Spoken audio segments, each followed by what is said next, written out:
عزيزي اهلا بيك في حلقه جديده من اضطراب في الكبسوله.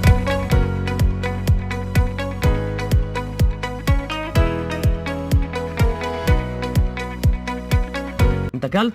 لا خط. انت عندك كام سنه يا طفل يا سئيل؟ انت مالك؟ هو انت هتطلع لي رخصه؟ طبعا من ساعه ما شفت الفيديو اللي في الاول الحلقه دوت اكيد توقعت موضوع حلقتنا النهارده هيتكلم عن ايه بالظبط كده. هنتكلم النهارده عن موضوع تعديل السلوك، والسلوك اللي طبعا غير سوي، لان السلوك اللي يكون مثلا لما يكون الطفل سلوكه مش كويس طبعا بيسبب حرج للاهل كتير لما مثلا بيتسبب في مشكله او اي حاجه بره البيت او جوه البيت.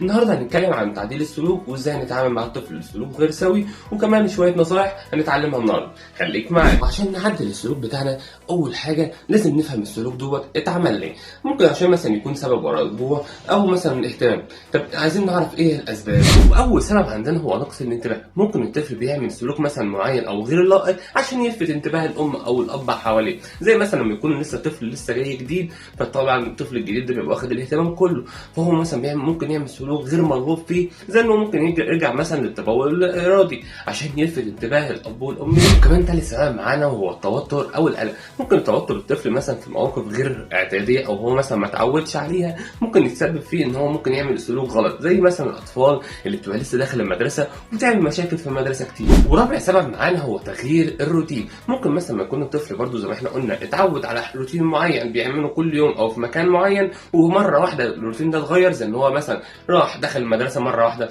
او اتنقل في بيت جديد او في بيئه جديده او سلوك بالنسبه له اتغير.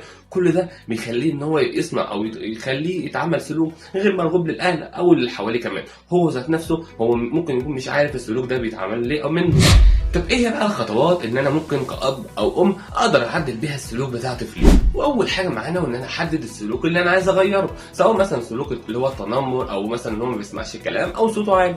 تاني خطوه انا كأم او اب لازم اكون حاطه قدامي اهداف واضحه المفروض انا اعملها في السلوك دوت. يعني مثلا سلوكه مثلا هو ما بيلتزمش في الدراسه، فابقى حاطط السلوك مثلا خلال الفتره دي ان هو مثلا يقدر يبقى قاعد راكز مثلا ويقدر يعمل الواجب بتاعه ويلتزم بالواجبات المدرسيه بتاعته. والتالت حاجه هو نظام المكافآت. لازم طبعا يبقى في تشجيع ومكافآت بعد اي حاجه او سلوك هو كويس هو عمل، عشان يتشجع ويبقى عنده قابليه ان هو يكرر نفس السلوك دوت بعدين، لانه عارف ان في مكافاه بعد الموضوع دوت. بس بشرط اول حاجه نبعد عن الموبايلات او اي شاشات عشان طبعا تاثيرها بيكون مضر.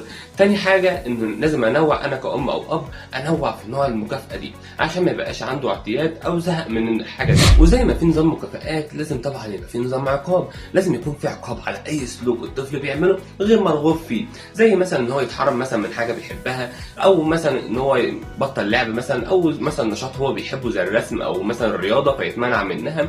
بس بشرط اول حاجه ان العقاب دوت لازم ما يكونش عباره عن ضرب عشان طبعا بيبقى ليه تاثيره كبير جدا. تاني حاجه ان العقاب دوت ما يتكررش تاني، اللي هو مثلا ما افضلش كل مره يبقى نفس العقاب، لازم انوع سواء في العقاب او في المكافآت. بعد كده لازم يكون في متابعه للسلوكيات بتاعتي انا كأب او ام، اشوف بقى السلوكيات اللي انا عملتها دي هل فيها نجاح ولا لا، عشان سواء نعدلها او نطور منها.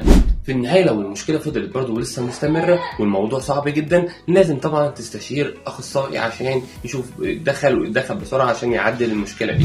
كل اب وكل ام خليك دايما جنب ابنك وساعده وادعمه عشان يعدي بر الامان ويطلع حاجه كويسه كده ومشرفه. وخلينا عارفين ان اي سلوك بيكون ناتج عن البيئه اللي حوالين الطفل سواء في البيت او بره البيت، فلازم نكون خلي بالنا من تصرفاتنا وافعال اللي حوالينا كمان. تاني حاجه لازم نكون موجودين مع ابنائنا دايما ونشجعهم على اي حاجه او تصرفات هم بيعملوها. خليك دايما موجود معايا عشان تستفاد اكتر واكتر. سلام.